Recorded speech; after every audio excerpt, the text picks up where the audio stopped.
여러분 안녕하십니까. 오늘이 토요일 오전 7시 31분을 가리키고 있습니다. 내가 오후에는 또 이 부근에 가까운 도시로 출타할 일이 있어가지고 이른 아침에 이제 녹화를 하게 됩니다. 이번엔 모차르트의 마지막 시간으로 모차르트가 상당히 오래 갈 줄 알았는데 이광수만큼 그렇게 오래 갈 그게 없습니다. 그래서 이번이 이제 모차르트 마지막 시간인데 서점에서 이제 모차르트에 관해서 검색을 해보니까 모차르트가 이제 아는 지인들한테 편지를 보낸 게 많습니다. 그래서 모차르트가 아는 사람들한테 보냈던 그 편지, 그 내용을 리딩하는 그런 시간을 갖도록 하겠습니다. 그래서 이 책의 이제 표지인데요. 모차르트의 편지라고 이렇게 되어 있고 악보가 그려져 있습니다. 그래서 이제 넘겨보도록 하겠습니다. 넘기면 이런 게 나오고요. 쭉 이런 게 나옵니다. 그래서 이제 1769년 12월 14일에 이제 보냈다고 하는데 어머니에게 너무나 좋아하는 엄마. 그러니까 이제 모차르트가 자기 어머니에게 보낸 편지를 내가 지금 리딩하는 겁니다. 여러분들 1769년에 이 편지를 이제 써서 보낸 건데 지금이 언제죠? 2004년이잖아요. 그러니까 무수한 세월의 공간을 건너뛰어서 그리고 모차르트가 어디 나라 사람입니까? 저 유럽에 오스트리아 잘제부르크에서 태어난 사람이잖아요. 그런데 이영만리 땅 바로 이승열이가 이영만리 땅 이승열이가 대한민국의 2004년도에 이 이탈리아가 아니라 오스트리아 사람이었던 모차르트의 편지를 지금에 와서 대한민국 이승열이가 엄청난 세월이 흐른 뒤에 모차르트 편지를 읽어본다? 이게 상당한 불교식으로 얘기를 한다면은 상당한 정말 인연의 그게 쌓이고 쌓여야 가능한 일입니다. 참 이것이 인간 세상의 일이라는 것이 참 어떻게 생각해 보면 참 신비로운 그런 인연이 많을 때가 있습니다. 그래서 모차르트가 쓴 편지를 직접 내가 읽어본다는 거 이게 참 기막힌 인연 중에 인연이라고 할 수가 있습니다. 그럼 읽어보도록 하겠습니다. 어머니에게 너무나 좋아하는 엄마, 즐거운 일 될 뿐이어서 기분이 정말 최고예요. 이번 여행은 엄청 재미있거든요. 마차 안도 아주 따뜻하고요. 마부 아저씨는 친근하고 아주 눈치가 빨라요. 길이 조금이라도 괜찮아지면 더 빨리 달려주거든요. 이번 여행에 대해서는 아빠가 벌써 엄마에게 알려드렸겠죠. 엄마에게 편지를 쓰는 건 깊이 존경하는 엄마가 내게 할 일을 잘 하고 있다는 걸 알아주셨으면 해서랍니다. 그럼 안녕. 볼프강 모차르트 이렇게 나옵니다. 여기서 이제 마부 아저씨라고 나오는데 마차를 타고 여행하는 겁니다. 그러니까 이때는 지금 같은 이렇게 자동차가 발명되기 전이죠. 자동차가 발명되기 전이라 이제 유럽에서도 이제 마차가 다녔던 겁니다. 그래서 이제 마차를 이끌고 마부라는 직업이 있었거든요. 그러니까 마차를 끌고 다니면서 여행자나 이런 사람을 실어 날라주고 돈을 받는 그런 직업이 있었습니다. 그러니까 지금 현대로 말하면 택시 기사다 이런 식으로 말을 할 수가 있겠습니다. 모차르트의 첫 번째 이탈리아 여행은 만 14세가 되기 전인 1769년 12월부터 1771년 3월 말에 걸친 것이었다. 그러니까 이 편지는 모차르트가 14살 되기 전에 이탈리아를 여행할 때 그때 어머니에게 쓴 편지였다 이런 내용이죠. 베로나, 밀라노, 로마, 나폴리를 거쳐 귀가했는데 이때에도 아버지가 동행했다. 이전인 1763년 6월부터 1766년 11월 말까지 3년에 걸친 파리, 런던 여행 때와 마찬가지로 눈부신 성공의 연속이었다. 그러니까 아까도 얘기했지만 모차르트는 오스트리아 사람인데 그 뭐 유럽에는 그 작은 나라들도 많고 그렇잖아요. 그러니까 서로 이제 국경을 맞대고 있는 겁니다. 그 육지로다가. 그러니까 뭐 인근 여행들을 많이 여행을 한 거죠. 뭐 이탈리아, 그다음에 뭐 파리, 런던 많이 여행을 한 겁니다. 누나에게 보낸 편지가 있는데 이거는 그 밀라노에서, 그러니까 이태리 여행 중에 아마 보낸 거죠. 밀라노라는 게 이태리 도시거든요. 그러니까 모차르트가 이태리를 여행하는 도중에 보낸 것으로 그렇게 생각이 됩니다. 1770년 1월 26일 누나에게 이제 보낸 거죠. 이번에 썰매 놀이를 하면서 누나가 그렇게 즐거웠더니 정말 기쁘네요. 그런 즐거움을 만끽하는 기회가 많이 와서 누나가 하루하루 유쾌하게 지냈으면 좋겠어요. 하지만 딱 하나 속상했던 건 폰 밀크, 모차르트 집안과 교류했던 고관, 밀크 집안의 아들 중 하나, 어느 아들이었는지는 확실하지 않다. 그러니까 폰 밀크라는 사람이 누구냐면은 모차르트 집안과 이제 교류했던, 가깝게 지냈던 그런 사람이라는 겁니다. 그렇게 슬퍼하게 하고 수도 없이 한숨 짓게 했다는 거예요. 그리고 모처럼 밀크 씨가 누나를 뒤집어 놓을 수도 있었을 텐데 누나가 그 사람하고 함께 썰매를 타지 않았다는 것도 그래요. 그 사람은 그날 누나 때문에 얼마나 많이 울면서 얼마나 많은 손수건을 적셨을런지. 마침 이 편지를 막 쓰기 전에 데메트리오의 아리아, 이 곡은 지금 그 남아있지 않다는 겁니다.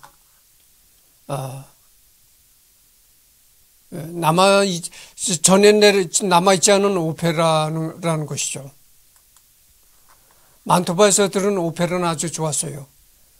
데메트리오 하세 작곡 상연되었거든요. 아까도 얘기했지만 이 데메트리오는 현재 남아있지 않다. 악보도 남아있지 않다 이런 얘기죠. 프리마돈나는 노래는 잘하지만 목소리가 낮아요. 연기를 보지 않고서 노래만 듣고 있으면 노래를 안 하는 건지 안 하는 게 아닌가 싶을 정도예요. 입을 벌리지 못하고 그냥 훌쩍대며 울고만 있는 것 같아서 그런 걸 들어봤자 전혀 신기하지 않더라고요. 세콘도 돈나, 조역 여성 가수는 마치 척탄병인 양 당당하고 목소리도 좋고 처음으로 하는 역할치고는 정말이지 노래도 나쁘지 않더라고요. 프리모 우오모, 주역 남성 가수 카셀리라는 사람인데 노래는 곱게 잘하지만 목소리가 고르지 못해요. 세콘도 우오모, 조역 남성 가수는 나이가 많아서 제 취향에는 안 맞아요. 테너는 오티니라라는 사람인데 노래는 나쁘지 않지만 이탈리아 테너들이 거의 그렇듯 목소리가 눌렸어요. 우리에겐 아주 좋은 친구랍니다. 또 한 사람은 이름은 모르겠는데 아직 점심만 별 볼 일 없어요. 프리모 발레리노는 잘하고 프리마 발레리나도 잘해요. 사람들이 예쁘다고 하던데 난 가까이 가서 본 건 아니에요. 나머지는 그저 그래요. 피에로가 하나 있는데 그 녀석은 곧잘 튀긴 하지만 나처럼 글을 쓰지는 않죠. 나는 말하자면 돼지가 오줌을 싸듯이 글을 쓰니까 말이죠. 이게 참 재미난데요. 돼지가 오줌을 싸듯이 이제 자기가 글을 쓴다는 얘기죠. 근데 오페라를 이제 모차르트가 오페라를 이제 가서 관람을 했다는 겁니다. 오페라 공연을 관람했는데 어느 성악가는 별 볼 일이 없고 어느 성악가는 잘하고 이렇게 쭉 이렇게 이제 자기 나름대로의 평가를 해서 올렸단 말이죠. 근데 이건 어디까지나 이렇게 모차르트의 주관적인 평가니까 객관적인 것이 아닙니다. 어디까지나 이것은 그 모차르트의 극히 주관적인 그런 평가니까 그냥 읽어만 본 것이지 그대로 믿기는 좀 그렇습니다. 하여튼 그러고 모차르트는 편지를 쓸 때나 서명을 할 때 흥이 나면 농담을 하거나 수수께끼 같은 소리를 하기도 하고 때로는 방자하고 저질스러워 보이는 엉뚱한 소리를 쓰기도 한다. 과학적인 조사에 따르면 모차르트의 작곡 활동에 한창 물이 오르는 시기에 나타나는 행동이라고 한다. 이 편지 마지막의 서명 방식을 놓고 모차르트가 자신이 귀족이 되리라는 예감에 앞질러서 쓴 거라고 해석하기도 하지만 아마 하계회 포스터 등에서 볼 수 있는 장난기를 흉내낸 것이리라. 사실 모차르트는 14살 때 볼로냐 아카데미아 필하모니아의 최연소 회원으로 받아들여지기 전 로마 교황청에게서 황금박차의 기사라는 칭호를 받았지만 평생 이를 사용한 적은 없었다.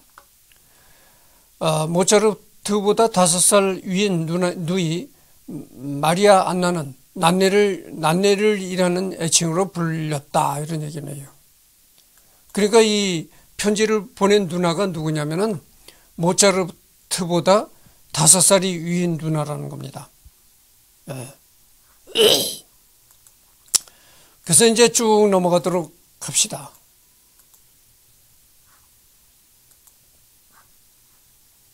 이거 뭐 계속되는 얘기입니다만은 그 저작권 문제가 있기 때문에 남의 책을 그렇게 함부로 전부 다 리딩을 할 수 없습니다.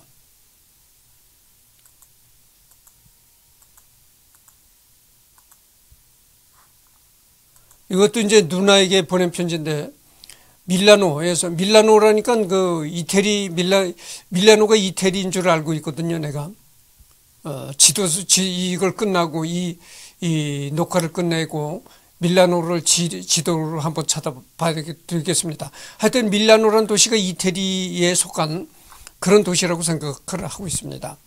그래서 이때는 밀라노라고 쓴 거 보니까 이때는 그 모차르트가 이태리를 이태리를 여행할 때 쓴 편지라고 봅니다.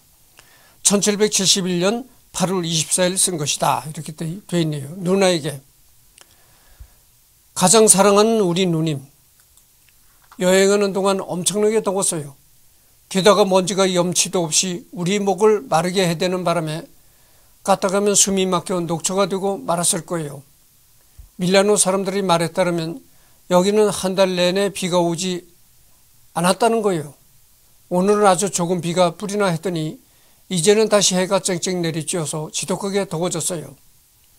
누나가 나에게 약속한 것, 무슨 소린지 벌써 알고 있겠죠. 다정한 누님, 잘즈부르크에 있는 모차르트가 좋아하는 소녀 이야기인 듯하다. 누나가 나에게 약속한 것 꼭 지켜줘야 해요. 신세 좀 질게요. 귀부인이 설사한 일 말고는 별다른 뉴스도 없어요. 누나도 무슨 새 소식이 있거든 알려주세요. 친구 여러분에게도 안부 전해주세요. 엄마의 손에 내 키스를. 지금은 너무나 더워서 헉헉거리고 있어요. 바로 속 셔츠의 가슴을 열어야겠어요. 아디오, 안녕. 우리 윗방에는 바이올리니스트, 아랫방에는 또 한 사람, 옆방에는 성악 선생님이 레슨을 하고 있고 맞은편 모퉁이에는 오보이스트가 있거든요. 그 바람에 작곡한 게 재밌어요. 자꾸만 악상이 떠오른다니까요. 잘즈부르크 막 돌아온 1771년 3월 말에는 루치오 실라 말고도 뜻하지 않게 연극 세르나데 알바의 아스카니오 K111의 작곡 의뢰가 있다는 소식을 들었다. 여제 마리아 테레지아의 셋째 아들 오스트리아의 페르디난트 대공과 모데나 공녀 베아트리체 결혼에 쓰인 곡이다, 이런 얘기입니다.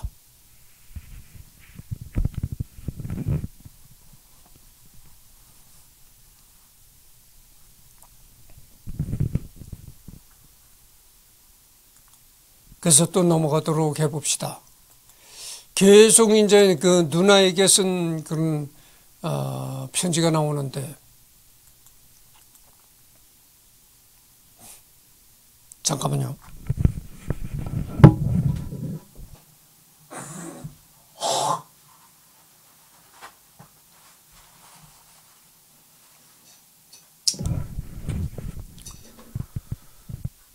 대주교와의 알력. 그러니까 대주교와 언젠가도 내가 얘기를 했지만 모차르트는 이 대주교와도 이렇게 그 트러블을 일으켰다, 이런 말입니다. 그래서 모차르트가 이제 가톨릭 신자였는데 가톨릭의 대주교하고도 이제 사이가 좋지 했다 이런 얘기입니다. 이 편지는 1773년 8월 14일에 보냈다고 하는데 누나에게 날씨가 허락하는 한 여왕님 아주 건강하게 지내시리라고 생각합니다. 아무튼 어쩌다 또는 오히려 때때로 아니 그보다도 종종 좀 더 그럴싸하게 말씀드린다면 남유럽인의 말을 차용해서 과렇게 볼다. 당신이 중요한 그리고 간절한 생각을 용모가 고운데 더해 당신이 지닌 아름답고 확실한 이성에서 우러나오는 것이므로 그 젊디 젊은 연세와 가녀린 여인의 몸으로서는 도저히 바랄 수도 없는 일. 여왕님 세상 남자들 아니 늙은이들조차도 수줍게 할 정도입니다. 당신의 중요한 그리고 간절한 생각을 나에게 조금만이라도 나눠주세요. 안녕. 볼프강 모차르트 이렇게 썼습니다. 어머니에게 쓴 편지를 한번 읽어보겠습니다. 이거는 그 뮌헨에서 이제 보냈다고 하는데 뮌헨이 어디입니까? 뮌헨이 독일이잖아요. 그러니까 모차르트는 그 오스트리아 부근의 많은 국가들을 이제 여행을 하다 이렇게 편지를 보낸 겁니다. 전번에는 이태리 밀라노에서 보낸 편지를 내가 리딩했잖아요. 이번에는 독일 뮌헨에서 이제 그 가족들한테 편지를 보낸 겁니다. 이 편지는 그 어머니한테 보낸 편지인데 1775년 1월 14일에 이제 보냈다고 되어 있습니다. 고마운 일이에요. 내 오페라 가짜 여정원사가 어제 13일에 상연되었어요. 엄청 성공적이어서 그 소동이라니 엄마에게 도저히 표현할 수도 없어요. 우선 극장이 터질 정도로 만원이어서 되돌아간 사람들도 많았어요. 아리아가 하나씩 불릴 때마다 박수와 함께 작곡가 만세하는 함성으로 귀가 멍멍할 정도예요. 선제 후비 전하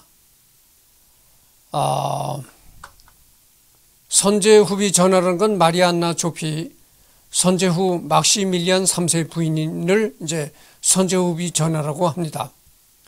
선제 후비 전하와 그 후실도 나에게 브라보라고 했어요. 오페라가 끝나고 발레가 시작되기 전 휴식 시간에는 정신없이 박수와 브라보 소리뿐이었죠. 끝났다 싶으면 또 시작되는 식으로요. 그 뒤에 나는 아빠하고 같이 선제 후하고 궁정 모든 분들이 사용하는 특별한 방에 가서 전하 비전하 그 밖에 고귀한 분들 손에 키스했어요. 모든 분들이 매우 자애로우셨죠. 그러니까 이걸 어머니에게 이제 모차르트가 보낸 편지인데 자기가 이제 작곡한 곡이 그 모차르트가 작곡한 곡이 이제 극장에서 오페라로 상영된 겁니다. 그런데 얼마나 반응이 좋았는지 막 꽉꽉 딜에 차가지고 좌석이 없어서 되돌아간 사람들도 많더라는 겁니다. 그리고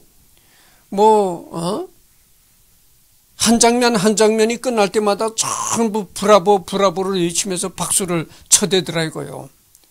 그러니 그 곡을 작곡했던 모차르트가 얼마나 기분이 좋았겠습니까?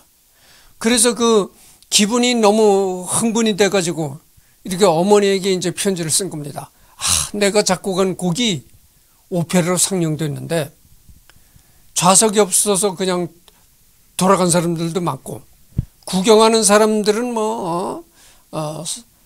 그 한 장면 한 장면이 한막 한막이 끝날 때마다 일어나서 브라보를 외치고 박수를 치더라.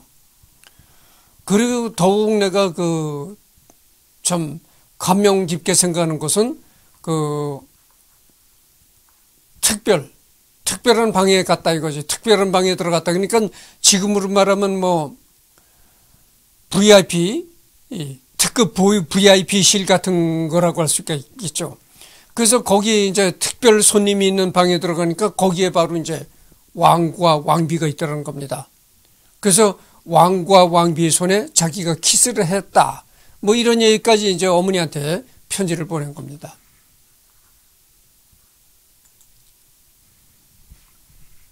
그래서 이거는 또 신부에게 보낸 편지인데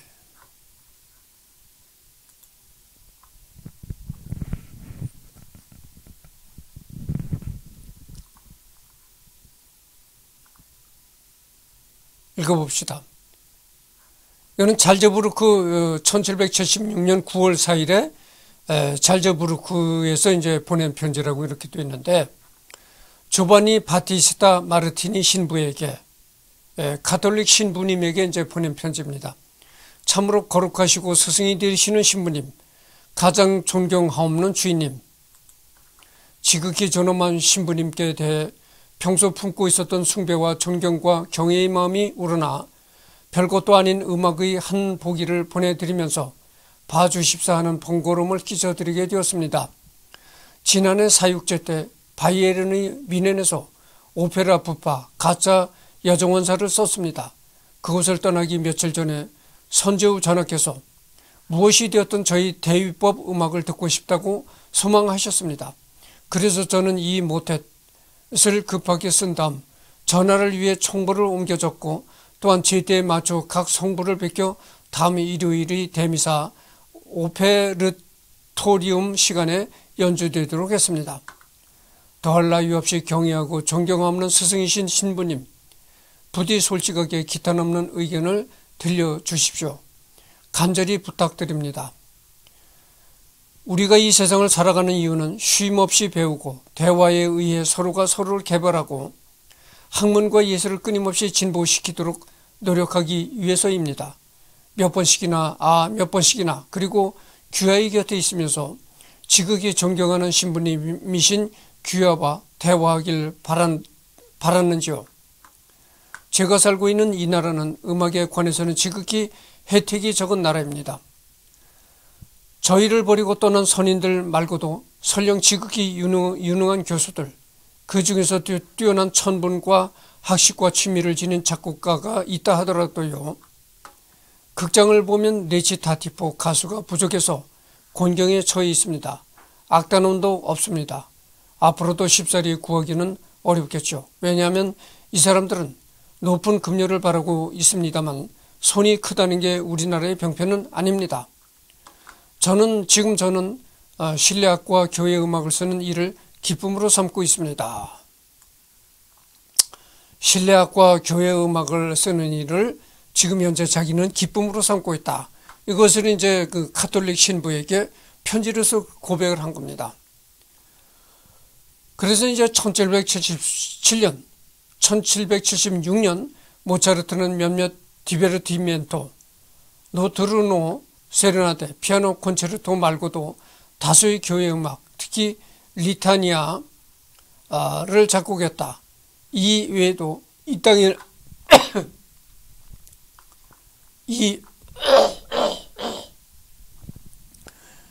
자꾸 목이 잠기고 그렇습니다.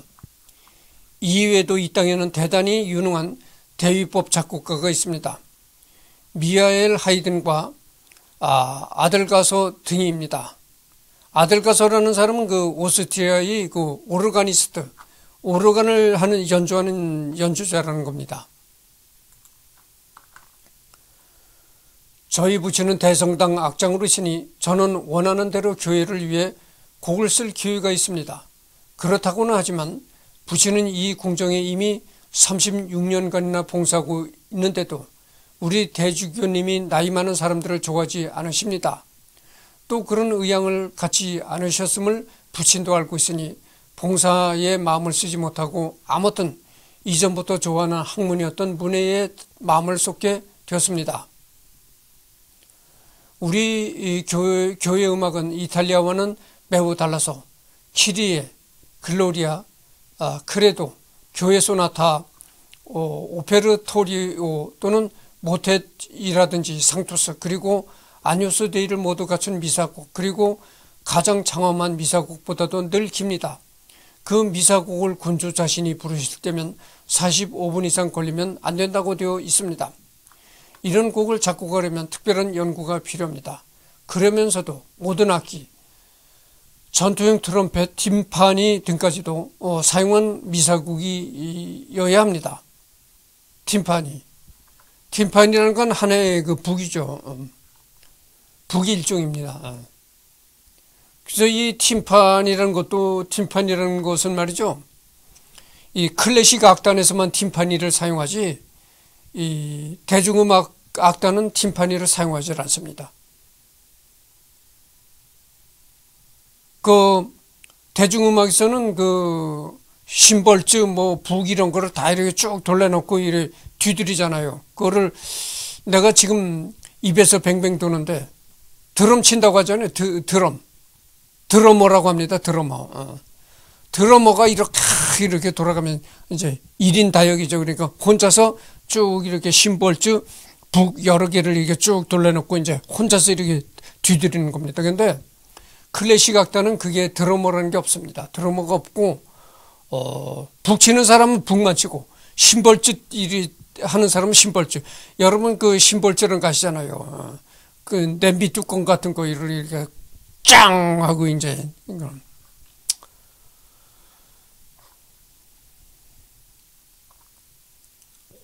그러니까 뭐 대중음악과 이 클래식 음악은 그 원래 다릅니다. 전부 다 이 다른 점이 많습니다. 우리는 스승이자 신부님이신 분에게서 얼마나 멀리 있는지요. 기회만 있으면 얼마나 많은 걸 신부님에게 말씀드렸을지 모릅니다. 필하모니아 회원 여러분들에게 삼가 인사 올립니다. 영원히 신부님의 돌보심을 간절히 원하며 제가 더할 나위 없이 사랑하고 숭배하며 존경하는 이 세상에서 지극히 고명하신 분에게서 이다지도 멀리 떨어져 살고 계시다는 게 슬프기 짝이 없습니다. 지대한 사랑과 존경을 안고 지극히 겸허하고 충실한 종이 되길 굳게 맹세합니다. 볼프강고 아마데오 모차르트.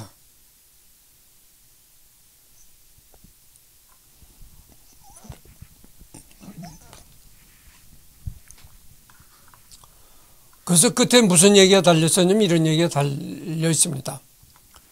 이 편지가 이제 볼프강 아마데우스 모차르트가 이제 쓴 편지라고는 하는데 전체가 이탈리아어로 쓰인 이 편지는 남겨진 원본의 필적으로 볼 때 그리고 그 내용으로 볼 때 아버지 레오폴드의 손으로 쓴 듯하다 이런 얘기입니다. 이 필체라든가 또 내용 뭐 이런 것을 볼 때 볼프강 아마데우스 모차르트가 신부한테 쓴 편지라기보다는 그 볼프강 아마데우스 모차르트의 아버지 레오폴드가 쓴 편지로 생각된다 이런 얘기의 끝에 이제 달렸습니다.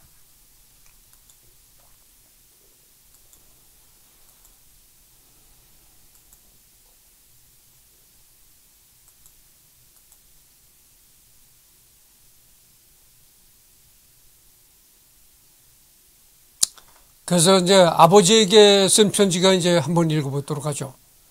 이것은 이제 독일 미넨에서 1777년 9월 26일 이제 아버지한테 보낸 편지입니다. 읽어보도록 하겠습니다. 잠깐만요.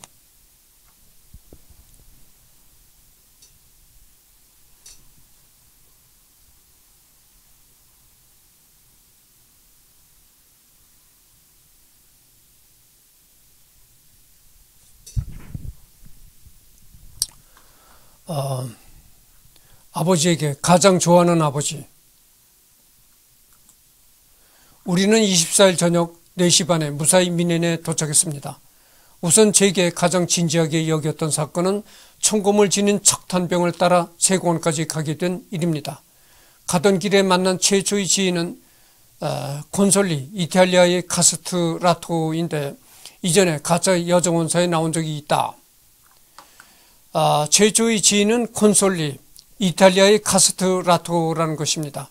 이 카스트라토라는 건 뭐냐면은 성악가인데 남자 성악가가 이제 그 여자 목소리를 내 가지고 노래를 부르는 그런 성악가를 카스트라토라고 합니다. 그러니까 남자 성악가인데 남자인데 여자 목소리로 노래를 하는 거죠.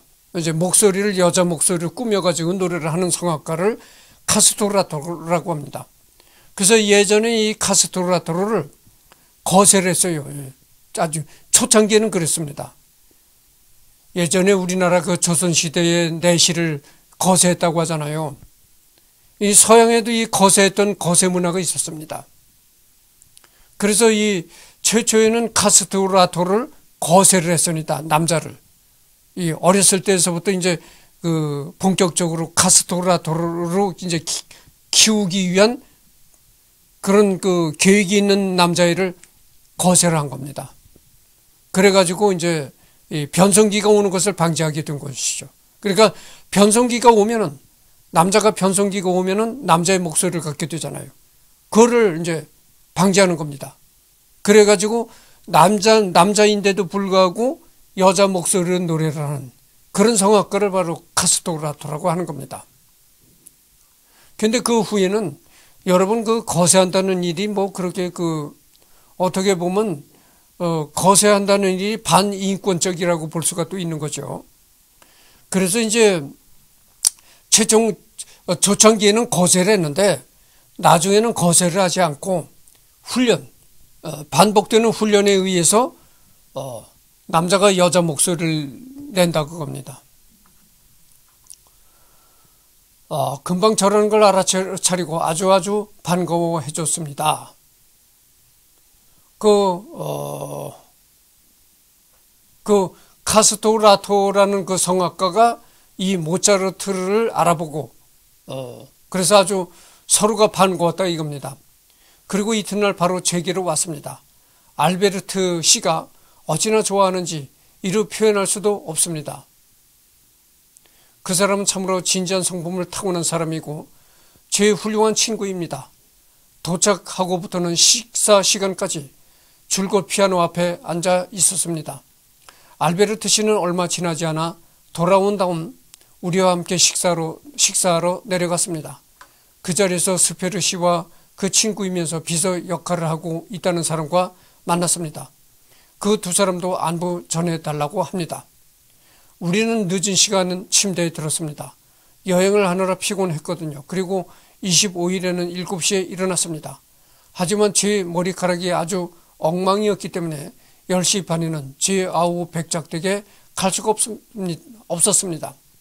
우리가 도착했을 때 백작은 벌써 사냥을 나갔다는군요. 참자 이런 얘기입니다. 그래서 지금 32분을 경과했습니다. 그래서 이제 더 이상 편지는 리딩을 하지 않겠습니다. 리딩을 하지 않고 끄트머리에 옮기니 이 말. 그러니까 이 모차르트 편지를 이제 번역한 번역자의 이제 말이 나오는 겁니다. 천재 모차르트의 가장 진솔한 고백. 모차르트의 음악을 사랑하는 분들을 위해 일기처럼 내밀히 기록된 모차르트의 편지를 번역 소개하게 되어 기쁘다. 이 책을 통해 천재 음악가 모차르트의 일상, 생각, 성품 등을 들여다볼 수 있다. 그러나 당시 사회상 음악의 위상, 모차르트의 음악에 대한 평가, 모차르트의 취미 등을 안다면 모차르트에 대한 이해는 더욱 깊어질 것이다. 이러한 자료들을 통해 모은 관련 내용을 소개하고자 한다. 우선 친할아버지는 아우크스부르크에서 재본사를 하던 요한 게오르크 모차르트이고, 그러니까 볼프강 아마데우스 모차르트의 할아버지는 이제 재본사였다는 겁니다.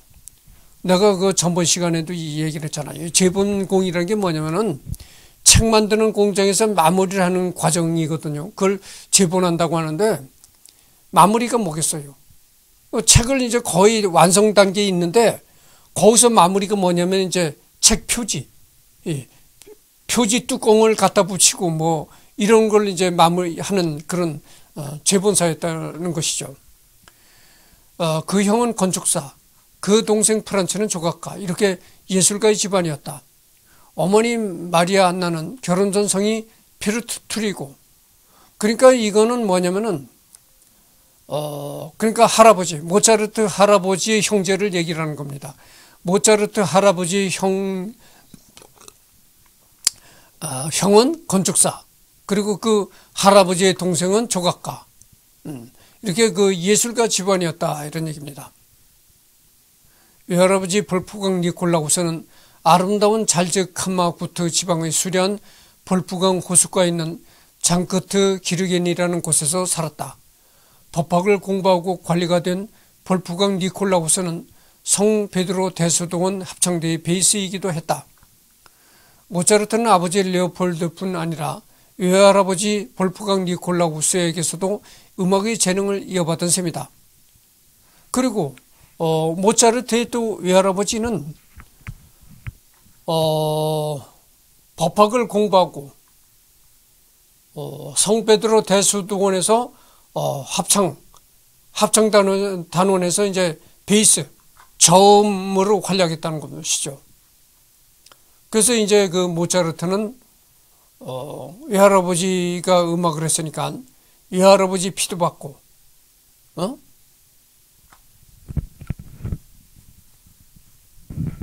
그 다음에 그 아버지 피도 받고, 아버지는 음악가였으니까 그래서 이제 훌륭한 음악가적인 DNA를 갖고 태어났다 이런 얘기죠.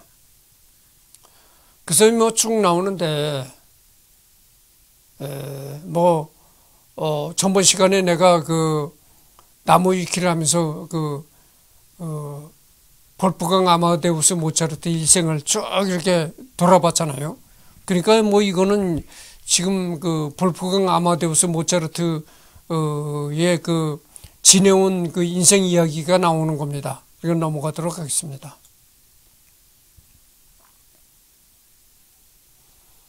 모차르트가 태어난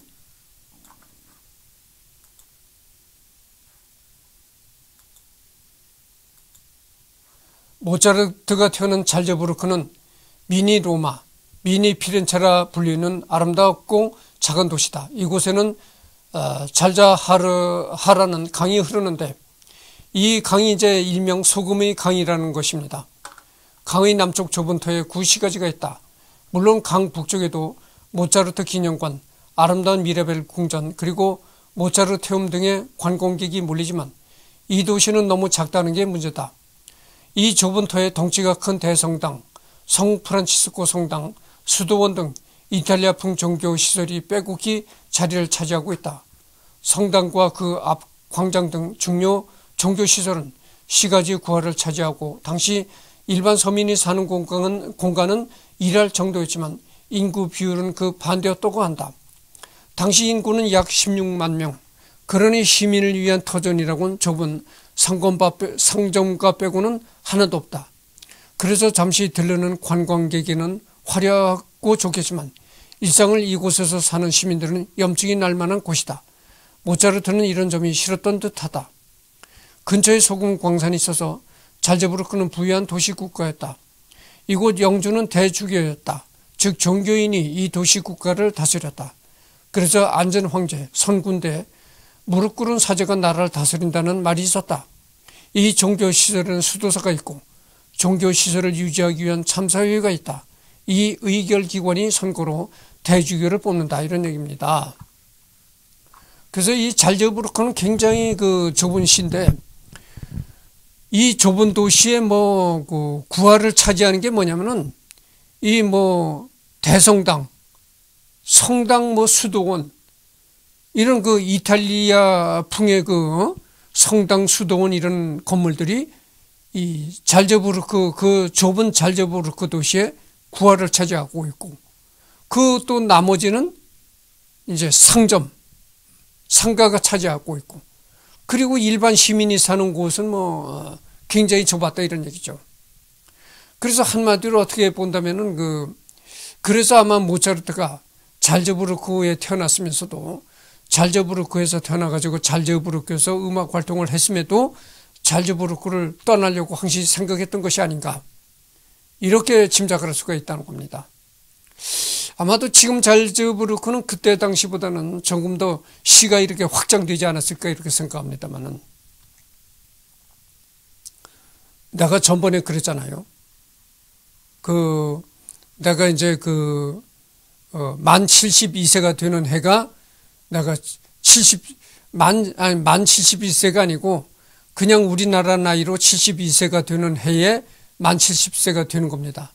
나는 생일이 늦게 들어가지고 만 나이를 따지려면은 우리나라 나이에서 2살을 빼야 되는 것이죠. 그래서 72세가 되는 해가 내가 만 70세가 되는 해입니다. 그때 내가 여행을 떠나겠다. 그래서 잘제부르크로 떠나겠다. 그랬잖아요. 그래서 잘츠부르크에 가서, 잘츠부르크에 가면은 우선 모차르트가 잘츠부르크에서 태어나가지고 그곳에서 이제 음악 활동을 했으니까, 잘츠부르크라는 도시는 모차르트의 숨결이 담겨진, 숨결이 남아있는 곳이다. 그래서 내가 이제 잘츠부르크를 이제 칠순이 되는 해에 여행을 떠나려고 합니다. 그리고 그 잘츠부르크 주변에 또 아름다운 도시들이 있습니다. 그 도시 이름이 지금 입에서 뱅뱅 돌면서 떠오르지 않는다. 하여튼 그렇습니다. 그래서 그렇던 걸 말씀드리고요.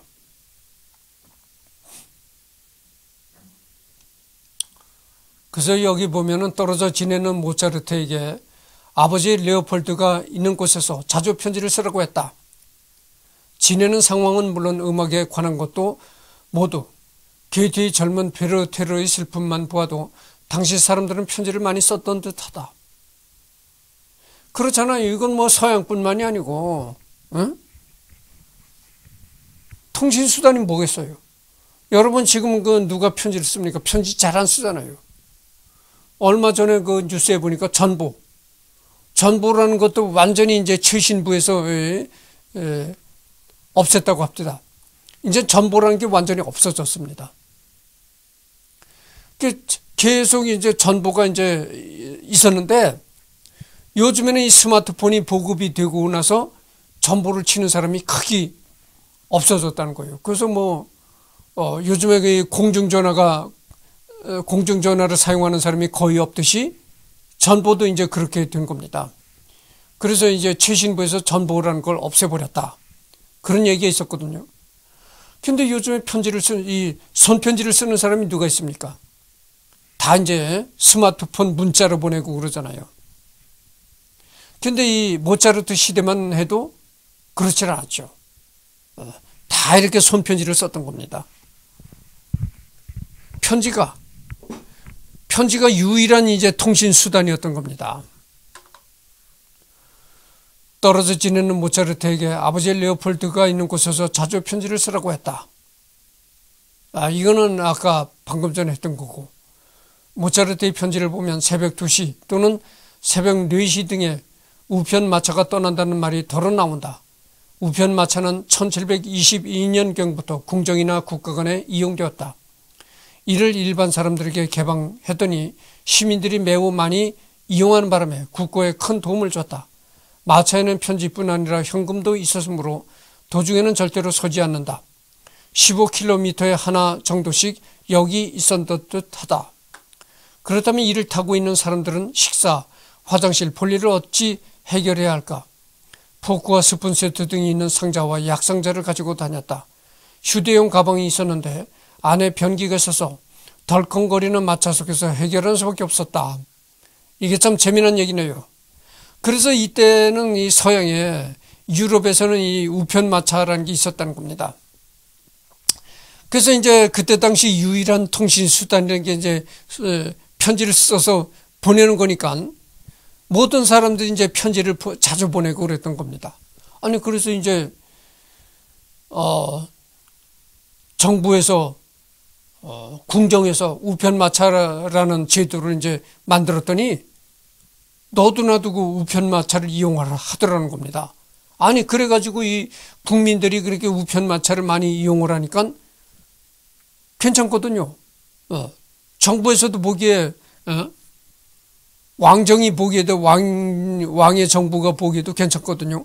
국민들도 많이 이용을 하고. 그러니까 우편마차가 괜찮겠다 해가지고 계속 우편마차를 이제,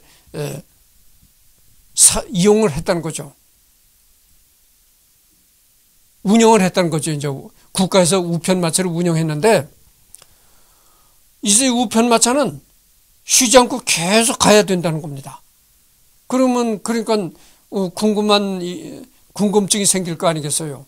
그러면 쉬지 않고 우편마차가 계속 가면은 그 마차를 모는 사람은 화장실이 급하면 어떻게 할 거며, 배가 고프니 식사, 화장실 뭐 이런 건 어떻게 하느냐, 이런 궁금증이 생길 겁니다. 그게 여기에 나오는 겁니다. 식사 화장실 볼일을 어찌 해결할까?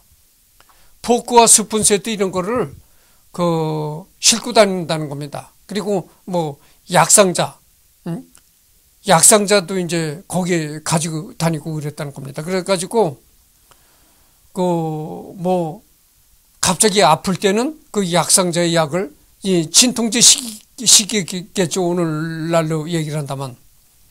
그래서 이제 응급 용으로다가 약을 넣고 다니고, 그 다음에 이제 그 마차 안에 또 변기까지 싣고 다닌다는 겁니다.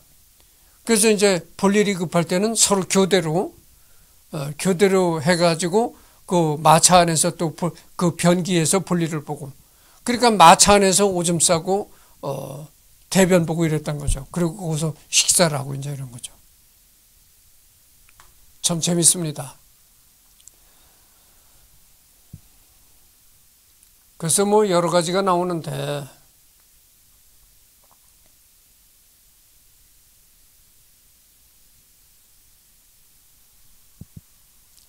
지금 저기 녹화한 지가 46분을 경과했습니다.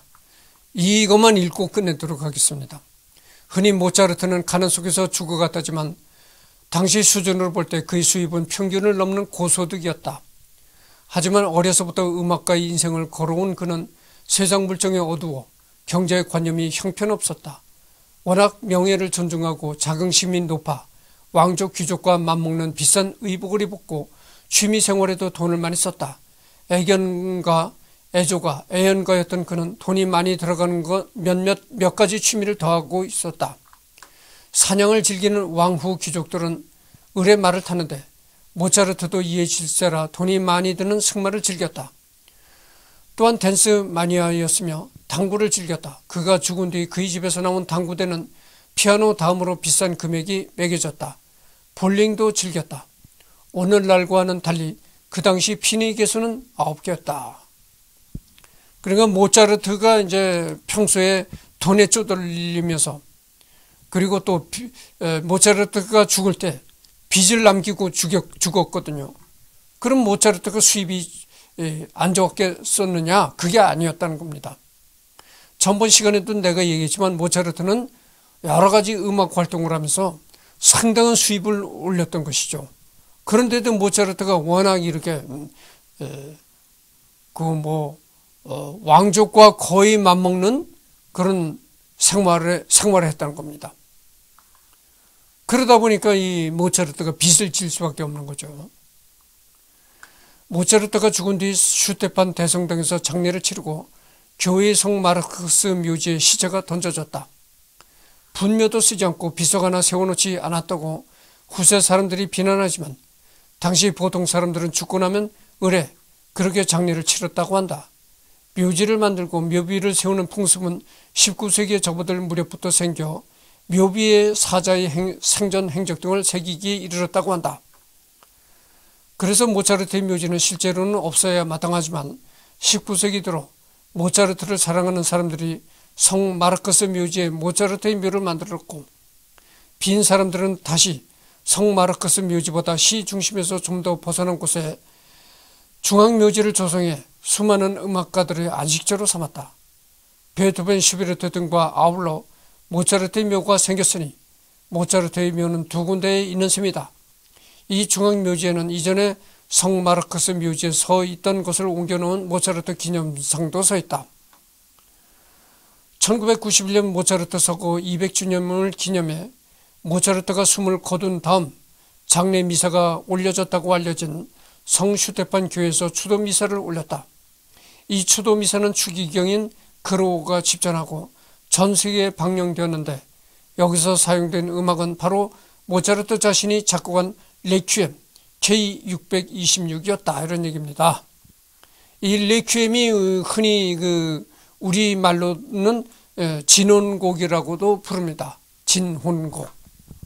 이건 혼을 위한다고 할까, 혼령을 부른다고 할까, 이런 진혼곡이라는 거죠. 하여튼 그렇습니다. 그래서 50분을 녹화를 시작한 지가 50분을 경과했습니다. 그래서 10분 전 1시간을 경과했는데 이것으로서 이제 모차르트는 끝내겠습니다. 모차르트를 끝내고 다음에는 이제 과학자 한 사람을 선정해서 하도록 하겠습니다. 그래서 앞으로는 이 음악가들을 자주 다뤄보려고 합니다. 그래서 여러분들 내가 전번 시간에도 얘기했지만 클래식 음악이라고 하면 대부분 오해를 해요. 아주 오래된 고리타분한 캐캐 묵은 그런 음악이다 이렇게 오해들을 하는데 그거는 잘못된 겁니다. 클래식이란 단어는 여러 가지 뜻을 가지고 있어요. 그렇게 오래된 고전적인 이런 뜻도 물론 있습니다만은 근본적인 것, 기준이 되는 것 이런 뜻이 있거든요. 그래서 클래식 음악이라고 하면 무조건 오래된 것, 고리타분한 것 이렇게 생각할 것이 아니고 기준이 되는 음악, 근본이 되는 음악 이런 뜻으로 알아듣는 것이 더 현명하다. 내가 이런 얘기를 했습니다. 지금도 클래식 음악 작곡가들이 많은 곡들이 계속 작곡되고 있는 겁니다. 현대에 와서도 그래요. 그걸 보세요. 어떻게 클래식 음악을 그냥 무조건 고리타분하다고 평가절하할 것인가? 그렇지 않은 겁니다. 여러분 우리나라에도 진은숙이라는 클래식 음악에 좀 관심이 있는 사람은 진은숙이라는 사람 이름을 많이 들어봤을 것입니다. 진은숙이라는 작곡가가 바로 클래식 음악을 작곡하는 작곡가입니다. 지금 현재도 살아있어요. 살아서 곡을 쓰고 활동하는 사람입니다. 우리나라의 진은숙뿐만일까요? 죽은 지 얼마 안 된 비교적 현대에 가까운 안익태라는 사람 있잖아요. 우리나라 애국가도 작곡했잖아요. 안익태가 바로 이 클래식 음악을 작곡했던 사람이죠. 그리고 해외로 가면 많잖아요. 힌데미트, 스트라빈스키, 우리나라 사람으로서도 윤희상 이런 사람들이 다 클래식 음악 작곡가들이다고죠. 근데 클래식 음악 작곡가들인데 요즘 현대에 살면서 현대적인 감각으로 클래식 음악을 작곡했다 이런 얘기입니다. 그래서 이 클래식 음악 발전사를 보면은 바로크 시대부터 이제 쭉 이렇게 내려오거든요. 내려와서 현대 음악까지 내려오는 겁니다. 또 현대 음악에도 이 작곡가들이 클래식 곡들이 많아요. 코다이, 내가 지금 여러 가지 기억에 의존해서 얘기를 하기 때문에 기억에 떠오르지 않는 사람은 말을 못하고 합니다. 이 자료를 들춰봐야 하는데 코다이, 스트라빈스키, 윤희상, 우리나라의 진은숙, 안익태, 이런 거 많잖아요. 그리고 행성이라는 곡을 작곡한 또 현대 작곡가가 있는데 하여튼 많습니다. 그래서 여러분들이 클래식 하면 무조건 오래된 것, 고리타분한 것 이렇게만 생각하는데 그것은 잘못이라는 얘기죠. 그래서 이 다음에는 과학자 한 사람을 하고 그 다음에는 또 다시 이제 현대 클래식 음악 작곡가들을 해보도록 하겠습니다. 왜냐면은 모차르트 외에도 할 만한 사람은 유명한 사람들이 많습니다. 모차르트 말고도 핸델, 그 다음에 바흐 많잖아요. 그런데 그렇게 핸델, 바흐 이렇게 오래된 사람만 자꾸 하다 보면은 그런 잘못된 인식이 더 굳어질 수 있다 이거죠. 클래식 음악은 오래된 것, 고리타분한 것 이렇게 잘못 생각할 수 있다 이거죠. 그래서 과학자 한 사람을 하고 다음에는 현대 작곡가를 한번 다뤄보도록 하겠습니다. 그래서 힌데미트를 하려는지 스트라빈스키를 하려는지 윤희상이를 하려는지 하여튼 다음에 가서 결정을 하도록 하겠습니다. 그래서 이번에는 모차르트를 했는데 모차르트는 이제 끝났습니다.